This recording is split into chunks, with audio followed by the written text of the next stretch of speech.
அனைவருக்கும் வணக்கம். தமிழ் போஸ்ட்மேன் இன்னும் ஒரு வீடியோவை தர தயாராக இருக்கிறது. நாங்கள் ஏற்கனவே சொன்னது போல அனுரகுமார திசாநாயக்க அரசாங்கம் டொனால்ட் ட்ரம்பின் வரி விதிப்பை எப்படி எதிர்கொள்ள போகுது, இதுதான் முக்கியமான கேள்வியாக இருக்கிறது. ஒரு அரசியல் பரபரப்பு ஏற்பாட்டு இருக்குது. இலங்கையை பொறுத்தவரையில் நாடாளுமன்றத்தையும் இது கூடி விவாதிக்கப்படுகிறது. ஆகவே எதிர்க்கட்சிகள் இதை ஒரு பேசு பொருளாக மிகப்பெரிய ஒரு பிரசார உக்தியாக இதை பயன்படுத்தி நிறைய கேள்விகளை தொடுத்து வராங்க. அனுரகுமார அரசாங்கமும் மிகப்பெரிய நெருக்கடியை ஏற்படுத்தி இருக்கு. நிறைய செய்திகள் வருது இணையதளத்தை, ஃபேஸ்புக்கை, யூடியூப்பை எடுத்தீங்கன்னா இலங்கையில் ஒரு பொருளாதார சுனாமி, மீண்டும் ஒரு பொருளாதார சுனாமி, மக்கள் வீதிக்கு வந்து விடுவார்களா அப்படின்ற தலைப்புகளில் கூட சில செய்திகளை பார்க்கக்கூடியதாக இருக்குது. ஆனால் இதில் சில விடயங்களை விரிவாக பார்க்க வேண்டி இருக்குது. இந்த விடயம் எப்படி விரிவாக பார்க்கலாம் என்ற விடயத்தை பேசுறதுக்கு இன்றைக்கும் என்னோட கேதி அண்ணா இருக்கிறார். கேதி அண்ணா வணக்கம்.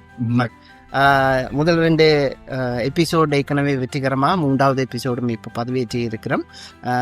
நான் கேட்குற ஒரு கேள்வி தான். நாங்கள் ஏற்கனவே சொன்னது போல், 3வது வீடியோவில் சொன்னது போல், இந்த எபிசோடு டொனால்ட் ட்ரம்ப்போட வரி விதிப்பு அனுரகுமார திசாநாயக்க அரசாங்கத்தை இல்லாட்டி இலங்கையை எப்படி பாதிக்க போகுது, இலங்கை சாதாரண பொதுமக்களை எப்படி பாதிக்க போகுதுன்ற விடயம் தான். இதில் முதல் கேள்வி, எனக்கு ஒரு சந்தேகம் இருக்குது. மேற்குலக நாடுகள் இந்த அனுரகுமார திசாநாயக்க அரசாங்கத்தை எப்படி பார்க்குதுன்ற விடயத்தை நாங்கள் முதல்ல புரிஞ்சு கொண்டோம் என்று சொன்னால், அதை விளங்கி கொண்டோம் என்று சொன்னால் இந்த தலைப்பு சம்மந்தமாக பேசுகிறதுக்கு இலகுவாக இருக்கும். அதுக்கு உங்களுக்கு ஒரு நல்ல பதில் இருக்குமென்னு நான் நினைக்கிறேன். என்னென்னா, மேற்குலக அரசியல் சம்மந்தமாக ஒரு ஆழமான அறிவு இருக்குது, அலசி ஆராய்ந்த ஒரு கண்ணோட்டத்தை நான் பார்த்துருக்கிறேன். ஆகவே அனுரகுமார திசாநாயக்க அரசாங்கத்தை உண்மையாக எப்படி பார்க்குது இந்த மேற்குலக நாடுகள்? இதில் நாங்கள் இந்த டெரிஃபுக்கு அவுட் ஆஃப் த சப்ஜெக்டை போகிற மாதிரி எடுக்கக்கூடாது. வரும் இதில் என்னன்னு சொன்னால், நான் கொஞ்சம் பின்னுக்கு போய் வர வேண்டியிருக்கு. அனுரகுமார திசாநாயக்க பிரசிடென்சி கேம்பெயின்ல இருக்கே 680 நியூஸ்ல கனடாவிலே அதுவும் சொல்லினும், Marxist leaning leader is contesting in election. அதாவது தேர்தல் முடிவுகள் வர்றதுக்கு முன்னாலே மார்க்சிஸ்ட் என்று கோட் பண்ணி சொல்ல தொடங்கிது கனடாவிலே. இப்ப நாங்கள் ஒரு வெஸ்ட் டாமினேஷன் கதைச்சா அதுக்கு யுனைடெட் ஸ்டேட், பிரிட்டிஷ், பிரான்ஸ் தான் எடுக்கலாம். Canada is like a Commonwealth country, ஒரு நியூட்ரல் கண்ட்ரி என்ற ஒரு கருத்துள்ள நாட்டில Marxist leaning leader contesting the election, then Marxist leaning leader win the election. அதுதான் முடிஞ்சு என்று பார்த்தா 3-4 மாசத்தால ஃபெடரல் எலெக்ஷன் நடக்க, பார்லிமெண்டல் எலெக்ஷன் நடக்க, இங்க நாங்கள் ஃபெடரல் நடக்க, அந்த பார்ட்டின்ற பேர் ஒன்றையும் சொல்லாம Marxist leaning leaders party contesting the election, Marxist leaning leaders party win the election. இந்த ஒரு வரியே போதும். அமெரிக்கா அல்லது மேற்குலக நாடுகள் எப்படி அனுரகுமார திசாநாயக்க அரசாங்கத்தை பார்க்க விஷயம், ஒரு பெரிய விஷயத்த மிக அழகா சுருக்கமாக சொல்லி இருந்தீங்க. ஆக இன்றைக்கு கதைக்க வந்த விடயம், நீங்க நினைக்கிறீங்களா டொனால்ட் ட்ரம்ப்போட வரி விதிப்பு இலங்கையை பாதித்தாலும் கூட, இலங்கை இப்போ சொல்லுது பரஸ்பர வரி விதிப்புன்னு தான் செய்திகளில் வருது, இலங்கை அமெரிக்க பொருட்களுக்கு வரி விதித்தால் என்ன மாதிரியான தாக்கம் ஏற்படும் நீங்க நினைக்கிறீங்க? அதுல இப்ப அமெரிக்காவுக்கு இலங்கை ஏற்றுமதி செய்யறது என்பது எனக்கு தெரிஞ்ச அளவில் ஒரு ஒரு விசிபிளான ஒரு ஏற்றுமதியா இருக்க போறது இல்லை. நிச்சயமாக நாங்க இத ஆழமாக இல்லாட்டி கொஞ்சம் விரிவா பார்த்தோம்னா இதுக்கு சிம்பிளான ஒரு விட கிடைக்கும். பொதுவாகவே அமெரிக்கா, இதை நான் கொஞ்சம் எக்ஸ்பிளைன் பண்ணலான்னு இருக்கிறேன். கேதியண்ணா, நீங்கள் தான் இதை கூட வழங்கப்படுத்தணும். இலங்கையில உள்ள பொருளாதாரம், அரசியல், ஏற்றுமதி இறக்குமதி சம்பந்தமே எனக்கு உங்களுக்கு 100 மடங்கு தெரியும். 100 மடங்குன்றதையும் விட கத்தது கையளவு கல்லளவு உலகளவுன்ற மாதிரி அந்த அந்த அந்த பொலிட்டிக்ஸா அந்த விடயங்களை தொடர்ந்து பின்பற்றி தொடர்ந்து தேடி வர்றதால மிக இலகுவாக இருக்கும். இதை இப்படி சொல்லலாம், அமெரிக்கால இருந்து இலங்கைக்கு ஏற்றுமதி செய்யப்படும் பொருட்கள் இல்லாட்டி அமெரிக்கால இருந்து வரும் இலங்கைக்கு வரும் பொருட்களோட வருடாந்த பெறுமதி கடந்த வருடத்தை எடுத்துக்கொண்டா கிட்டத்தட்ட ஒரு $300 மில்லியன் பெறுமதியான பொருட்கள் தான் வந்திருக்கு.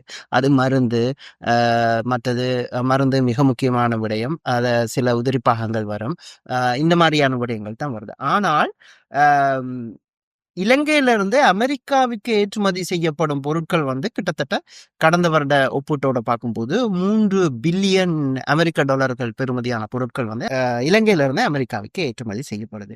இப்ப டொனால்ட் ட்ரம்ப் 44% வரி விதிக்க போறதா அறிவிச்சிருக்கிறாரு. இதுக்கு பிறகுதான் எதிர்கட்சிகள் மிகப்பெரிய இந்த விடயத்தை மிகப்பெரிய பேசு பொருளாக மாற்றி இருக்கிறது. காரணம், இதனால இன்னும் ஒரு பொருளாதார சுனாமி வந்துவிடக் கூடுமோ என்ற ஒரு அச்சம் இருக்கிறது. அது சாதாரண விடயம் தான். காரணம், மிகப்பெரிய பொருளாதார நெருக்கடிக்கு பிறகு கொஞ்சம் கொஞ்சமா ஸ்ரீலங்கா மீண்டல ஆரம்பிச்சிருக்குது. ஆகவே இந்த மாதிரியான ஒரு நேரத்துல இப்படியான ஒரு நெருக்கடி வந்தா எப்படி சமாளிக்கிறன்ற ஒரு விடயம் இருக்குது. காரணம், நான் ஏற்கனவே சொன்னது போல கிட்டத்தட்ட $3 பில்லியன் பெறுமதியான பொருட்களை ஏற்றுமதி செய்யப்படுது. இதுல மிக முக்கியமான பொருள் எடுத்துக்கொண்டா கார்மெண்ட்ஸ், ஆடை உற்பத்தியில இருந்து கிட்டத்தட்ட $2 பில்லியன், சரியாக சொன்னா $1.8 பில்லியன் பெறுமதியான ஆடைகளை அமெரிக்காவுக்கு ஏற்றுமதி செய்யப்படுது. 1990ஆம் ஆண்டுகள்ல வந்த ஆடை உற்பத்தி தொழில்துறை அப்படியே வீழ்ச்சி அடையக்கூடிய ஒரு ஆபத்து வந்திருக்குது. 44% வரி விதித்தால் மிகப்பெரிய பின்னடைவை சந்திக்க வேண்டி வரும். கிட்டத்தட்ட ஸ்ரீலங்கா போன்ற, இலங்கை போன்ற ஒரு சிறிய நாட்டுக்கு அவ்வளவு மிகப்பெரிய தொகை இழப்புன்றது மிகப்பெரிய பாதிப்பா தான் இருக்கும். அதை தவிர இரண்டாவது பட்சமாக எடுத்துக்கொண்டா ரப்பர் உற்பத்தி பொருட்கள், ஆபரணங்கள், அந்த மாதிரியான விடயங்கள் தான் அமெரிக்காவுக்கு ஏற்றுமதி செய்யப்படுது. அது $1.2 பில்லியன் பெறுமதியான பொருட்கள் தான் அமெரிக்காவுக்கு ஏற்றுமதி செய்யப்படுகிறது. ஆக இந்த 3 பில்லியன் இழப்புன்றது, இப்ப நான் முதல்ல ஒரு வேர்டு சொல்ல கேள்வியா, பரஸ்பர வரி விதிப்புன்றது. இப்ப கனடாவும் சொல்லுது நாங்க அமெரிக்காவுக்கு எதிராக வரி விதிப்போம், அப்படி ஸ்ரீலங்கா சொல்ல முடியாது. காரணம், 300 மில்லியன்ன்றது டொனால்ட் ட்ரம்ப் விதிச்சாலும் சரி, விதிக்காம விட்டுட்டு பெட்டர். அதனால த்ரெட் பண்ண முடியாது. ஆகவே எதிர்கட்சிகள் சொல்லி கொண்டிருக்குது, நீங்க இது சம்பந்தமா அமெரிக்காவோட பேசுங்கன்னு சொல்லி. நீங்க சொன்ன இப்ப நீங்க முதல்ல ஒரு விஷயம் சொன்னீங்க, மார்க்சிஸ்ட் லீடர் அப்படின்ற விடயம். ஆக இலங்கை அமெரிக்காவோட பேச்சுவார்த்தை நடத்தினாலும் அமெரிக்கா ஒரு கரிசனையோட, இல்லாட்டி ஒரு இலக்கம் கொண்ட பாவம் புழைச்சு போங்க அப்படின்ற ஒரு கண்ணோட்டத்துல பார்க்கக்கூடிய சந்தர்ப்பம் இருக்கா? நிச்சயமாக இருக்குன்றதுன்னு சொல்லணும். என்னென்னு சொன்னா, இலங்கை ஒரு சிறிய நாடு. அண்ட் இலங்கை 35 வருஷம் சண்டையில போய் பிரச்சனைப்பட்டு, சண்டை முடிஞ்சா போல ஆஃப்டர் மெத்தட் என்னன்னு சொல்றான், மழை விட்டாலும் துவானம் போலேண்டு. துவானம் அதை விட பெருசா இருந்தது. 18 மாசம் போராடித்தான் இப்ப திருப்பி தொழில் விடையில இந்த வேலையை ஏன் செய்யறீங்கன்னு சில நேரம் அனுபவம் அடிச்சு கேட்கலாம். அதே நேரத்துல டொனால்ட் ட்ரம்ப் ஒரு விதமான ஒரு தண்ட நாட்டை அட்டாக் பண்ற நாடுகள் என்ற ஒரு அபிப்பிராயத்துல செயல்பட்டவர். இலங்கையை பொறுத்தவரையில அப்படியான ஒரு கருத்தும் ஒரு நாளும் சொன்னது கிடையாது. ஆனா அந்த டாக்ஸ் மட்டும், டெரிஃப் மட்டும் ஹையஸ்ட் 44%.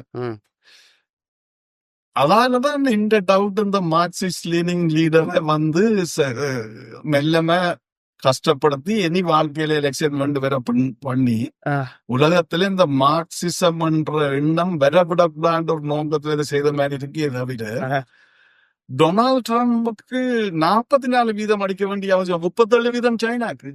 சைனா 16ஆம் ஆண்டுல இருந்து அழுது கொண்டு வந்த சைனாக்கு 37, ஸ்ரீலங்காவுக்கு 44. ஹிடன் மெசேஜ் இதுக்குள்ள இருக்கிற மாதிரி தான் என்னப்படுது. சில நேரம் இப்ப எல்லாருக்குமே அதிர்ச்சி இருந்தது, ரஷ்யா தலைவரோட விளாடிமிர் புட்டினையே கூப்பிட்டு கதைக்கக்கூடிய டொனால்ட் ட்ரம்ப் திடீர்னு அப்துல்குமார் திசாநாயக்கோட நண்பராக கூடிய வாய்ப்புகள் இருக்கான்ற ஒரு சின்ன ஒரு டவுட் வந்திருக்குது. அதான் இப்ப சரியான கண்டுபிடிச்சேன். கம்யூனிசம் உண்டு, கார்ல் மார்க்ஸ் சொன்னது.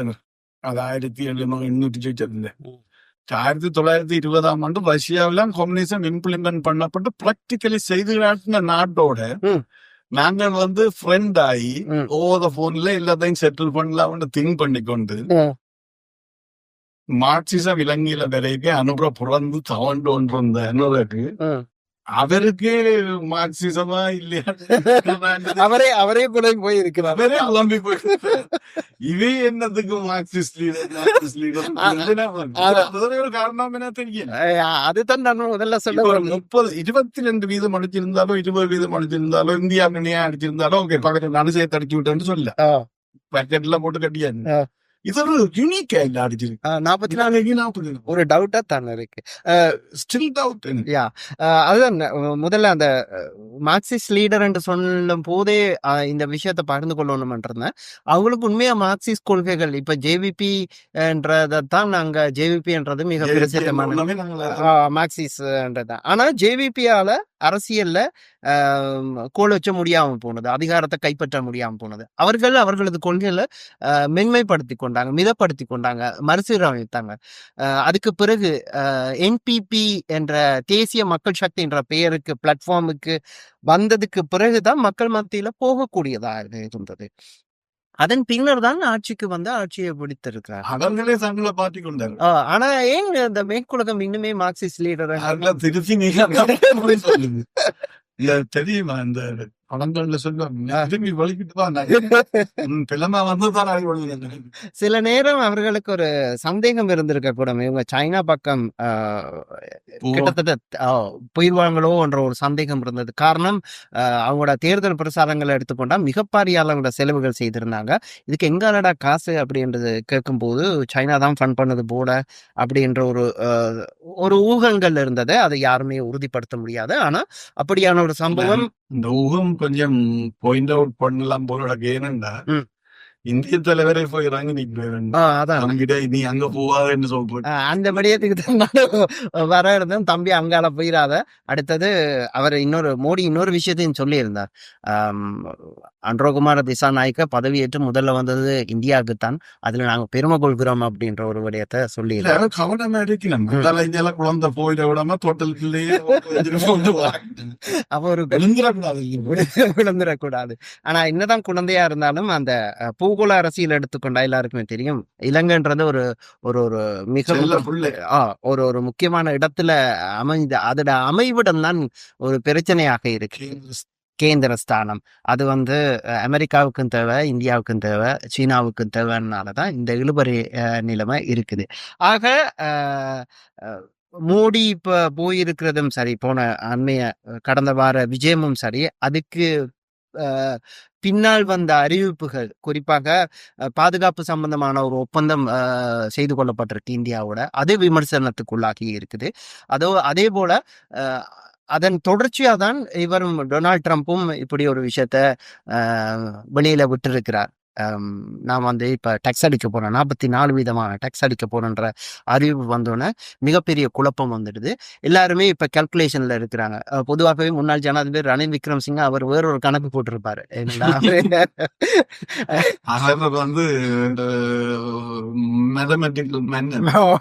அரசியல்ல அங்க இப்படி அரசியல் செய்யணும்ன்றதுல அவரோட சாணக்கியர் மீன் பிடிக்கலாம்ன்றது. ரணில் விக்ரமசிங்க மீதான விமர்சனங்கள் நிறைய இருந்தாலும் அரசியல் ரீதியா ஜஸ்ட் அவர் ஒரு விற்பனர்ன்றதான் சொல்லணும். ஆகவே இந்த குழம்பிய குட்டையில இப்படி மீன் பிடிக்கிறன்ற கணக்கு இருக்கும். என் ஃப்ரெண்ட் ஒரு தகவல் சொல்லியிருந்தாரு, மச்சான் இங்க இருக்கிற நேரம் கூப்பிட்டு சொன்னா, மச்சான் இந்த வருஷ கடைசியில திரும்ப எதுவும் அறகலைய மாதிரி ஏதாவது போராட்டம் வர்றதுக்கான வாய்ப்பு இருக்கிற மாதிரி இருக்கு, நீ என்ன நினைக்கிற அப்படின்னு நான் யோசிச்சுட்டு சொன்னேன், திடீரென்று அப்படி நடக்க வாய்ப்பு இல்லை. அது நடக்கிறதுக்கு ஒரு 6 மாசத்துக்கு 8 மாசத்துக்கு முதல்ல ஒரு சமீக்ஞை வரும். காரணம் மணக்கும். எஸ், யானை வரும் பின்னே மண் யோசை வரும் முன்னே மாதிரி சில சமீபங்கள் கிடைக்கும். அதை வச்சுதான் சொல்லக்கூடியதாக இருக்கும்னு சொல்லி என்னோட அந்த தகவலை பகிர்ந்து கொண்ட நண்பர் அந்த தகவலை மறுக்க முடியாத அல்லது ஏற்றுக்கொள்ளவும் முடியாத ஒரு தகவலாக தான் இருந்தது. காரணம் அந்த நண்பர் ஒரு தகவலை பகிர்ந்து கொண்டா அதுல பொய் இருக்காது, ஏதோ ஒரு கசிந்த தன்மை, அந்த சொல்லுவாங்க நெருப்பு இல்லாம புகையாதுன்னு சொல்லி, அந்த மாதிரியான ஒரு விடயம் கிடைச்சதை வச்சு தான் இந்த தகவல் பரிமாறப்பட்டது. இருந்தாலும் கூட அந்த அந்த ஹெட்லைன் நான் முதல்ல சொன்னனே, இலங்கையில் மீண்டும் பொருளாதார சுனாமி அப்படின்ற ஒரு ஹெட்லைனை பார்த்தோன்னு தான் எனக்கு அந்த ஃப்ரெண்ட்ஸ் சொன்னதும் இதுவும் கனெக்ட் பண்ணக்கூடியதாக இருந்தது. ஆக இந்த நெருக்கடி திரும்ப அன்றகுமார திசாநாயக்க அரசாங்கத்தை மிகப்பெரிய அளவில் பாதிக்கக்கூடிய ஒரு நிலைமை தான் இருக்கு. பாராளுமன்றத்தில் கதைச்சிருக்கிறாங்க. அதோட ஒரு சிறப்பு தூதுக்குழு வந்து வாஷிங்டனோட பேச்சுவார்த்தையில் ஈடுபட்டிருக்கு. என்ன மாதிரியான பதில் கிடைக்குமோ தெரியாது. இருந்தாலும் கூட நல்ல பதில் வரணும்ன்றது தான் எங்களோட எதிர்பார்ப்பா இருக்கு. காரணம், இதனால பாதிக்கப்பட போறது சாதாரண பொதுமக்களுக்கு மிகப்பெரிய பாதிப்பு ஏற்படும். லட்சக்கணக்கான தொழிலாளர்கள் வந்து அந்த ஆடை உற்பத்தி தொழில வந்து நேரடியாகவும் மறைமுகமாகவும் இயங்கி கொண்டு இருக்கிறாங்க. எங்களுக்கு தெரியும் கேதியா, அங்க வாங்கின அடிக்கு மேல நீங்க சொன்ன மாதிரி 30 வருஷம் யுத்தம் முடிஞ்சு பொருளாதார போர் ஒன்று முடிஞ்சு இப்படியான ஒரு விஷயம் வந்து திரும்ப நினைச்சு பார்க்கல. அது இது நாடு மட்டும் இல்ல, அந்த அரசியல் கட்சியே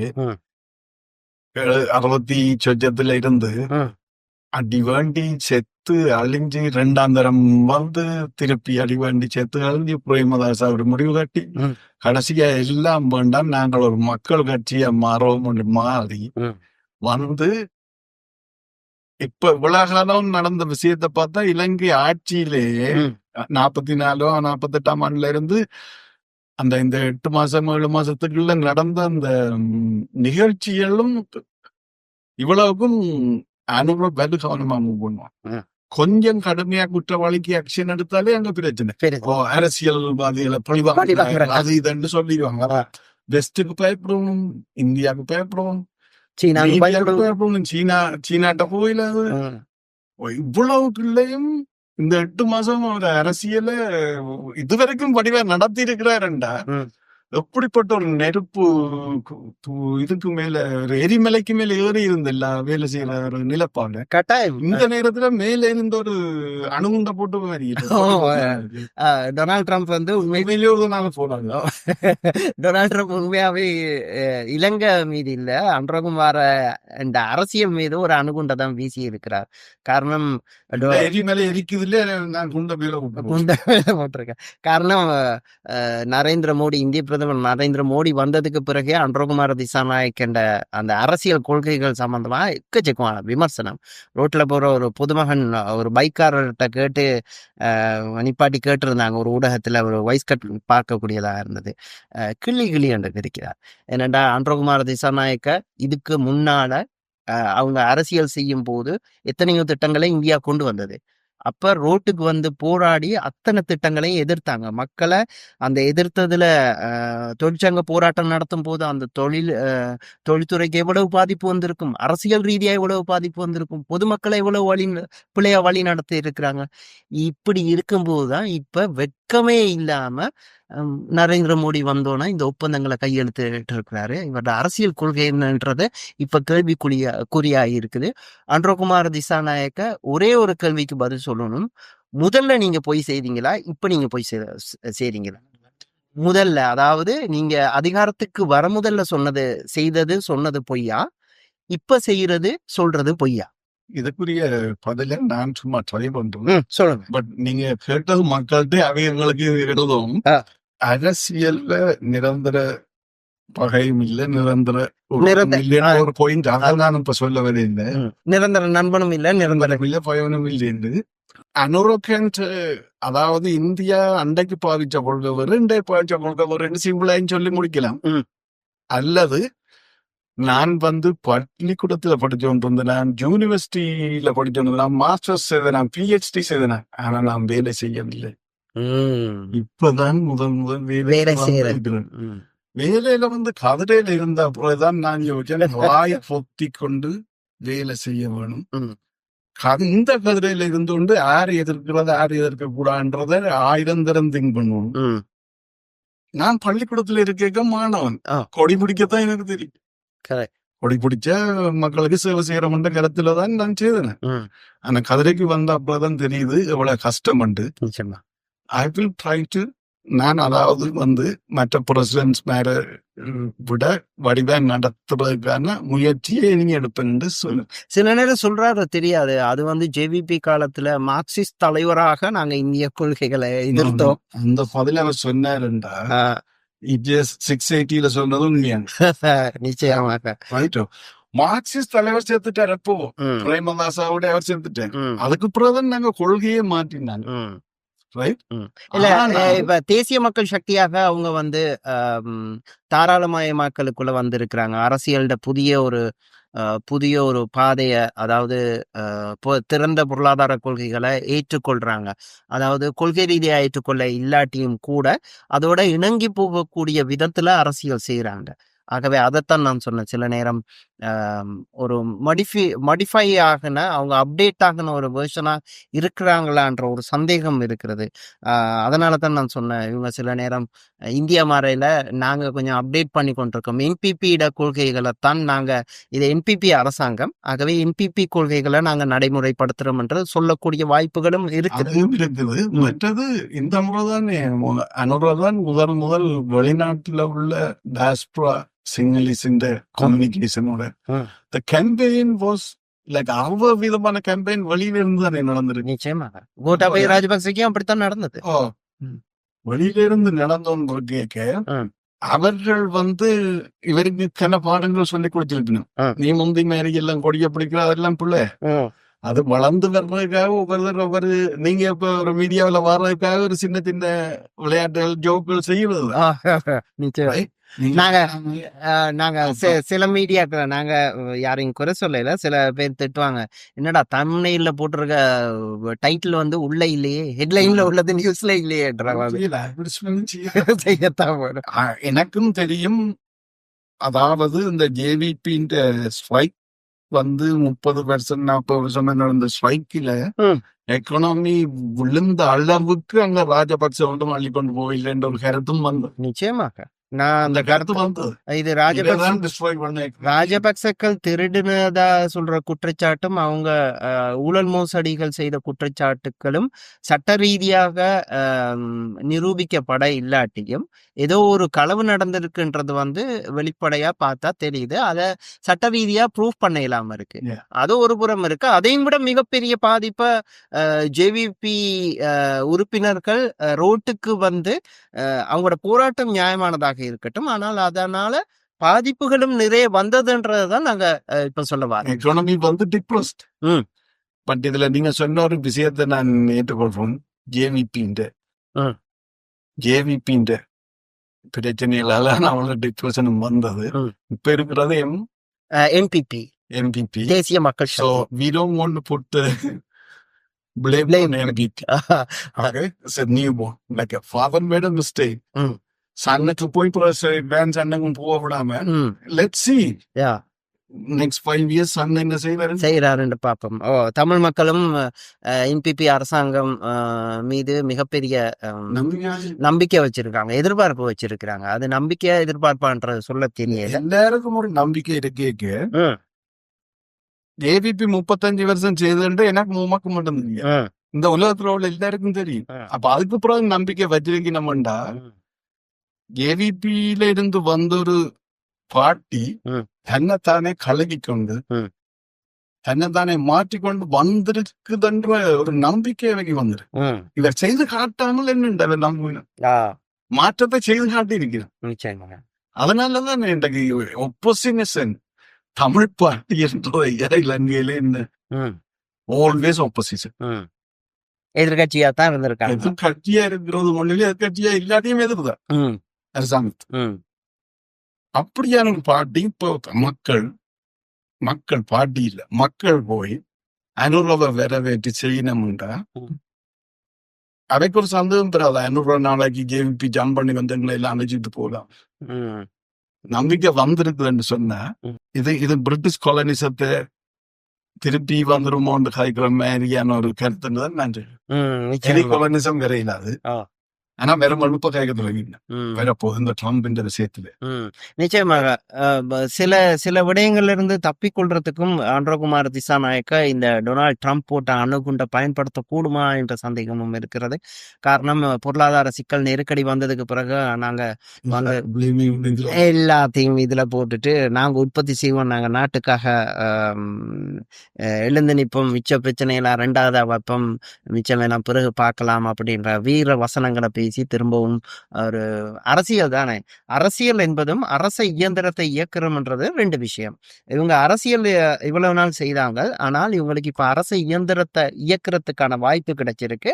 ஸோ இந்த அரசியலும் செய்து கொண்டு கடந்த கால அரசியல் செய்ததோட முரண்பட முடியாத நிலை இருந்தாலும் இப்ப அவர்கள் செய்கிற அரசியலுக்கும் ஏற்கனவே செய்த அரசியலுக்கும் நிறைய முரண்பாடுகள் இருக்கின்றன. இந்த முரண்பாடுகள் இருந்தாலும் அவங்க வந்து இந்த அரசியலை செய்து கொண்டு அரச இயந்திரத்தையும் இயக்கி கொண்டிருக்கிறாங்க. இந்த நிலையில தான் கேதியான சொன்ன மாதிரி தமிழ் மக்களுக்கும் மிகப்பெரிய எதிர்பார்ப்பு இருக்கு. நம்பிக்கை இருக்கிறதான்றது தெரியாது. சில பேர் நம்புறாங்க, சில பேர் நம்பி ஏதாவது செய்து விட மாட்டாங்களா, இலங்கைக்கு விடிவு வந்து விடாதா, நாங்களும் அதைத்தான் சொல்றோம். யாரு புத்தியாவது நெல் அரிசியானால் சரி. ஆகவே அனுரகுமார திசாநாயக்க அரசாங்கம் ஏதாவது செய்து, ஏதாவது இல்லை, அவர்கள் வழங்கிய வாக்குறுதிகளை உறுதிமொழிகளை தமிழ் மக்களுக்கு என்ன செய்வாங்கன்னு சொன்னாங்களோ அதை செய்து, அதே மாதிரி பாதிக்கப்பட்ட சிறுபான்மையின மக்களுக்கு என்ன சொன்னாங்களோ அதையும் செய்து இந்த டொனால்ட் ட்ரம்ப் அணுகுண்டை எப்படி கையாள போறாங்கன்றத நாங்க பொறுத்திருந்து பார்க்கலாம். என்ன கேட்டீங்கன்னா, இத்துடன் இந்த எபிசோடை முடிப்பதற்கு முதல் நாங்கள் சொல்லிக்க ப்ராமிசம் கூடாது. நாங்கள் இதுக்கு முதல் எபிசோட்ல இந்த ஒரு விஷயம் கஞ்சா இந்த மாதிரி சிக்கல் கெனாபிஸ் லீகலைசேஷன் பாதிக்கும் நன்மையும் இது உண்மையிலேயே ஆபத்து இல்லையா, அல்லது 25 வருஷங்கள்ல உலகத்தையே பிக்ஸ் பண்ற ஒரு புது மெடிசனான்றதை பற்றி கதைப்பம் சொல்லிட்டு 2 எபிசோட் கடந்து வந்துட்டேன். அப்பான்னு ஆரம்பிச்சிருக்கிறாங்களோ அதுக்கு இடையில இப்ப 500 ப்ராமிஸ் பண்ணுங்கன்னு செய்தானான்னு கேட்கிறேன். இவங்களோட ப்ராமிஸா இவங்க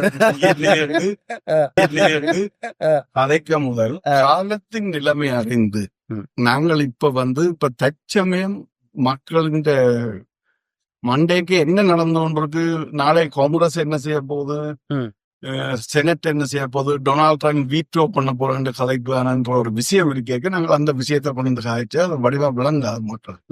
இப்ப எது மக்களுக்கு தேவையோ அதை கொடுக்கணும்ன்ற முறையில தான் இந்த 2 எபிசோடை நாங்கள் கொண்டு வர வேண்டியதா இருந்தது. நிச்சயமாக இனியொரு அவசரம் இல்லாட்டி அடுத்த எபிசோட் நிச்சயமாக நாங்கள் ganja is a medicine or drugs. கஞ்சா வந்து ஒரு மருந்தாக பார்க்கப்படுதா, ஒரு போதைப் பொருளா பார்க்கப்படுகிறதா ஒரு தனி எபிசோட நாங்க செய்யறதா சொல்லி இருந்தோம். ஆகவே அதை கட்டாயம் செய்வோம். சில நேரம் அது இன்னும் ஒரு 2-3 எபிசோட் இல்லாட்டி ஒரு மாதம் தள்ளி போகணும். ஆனா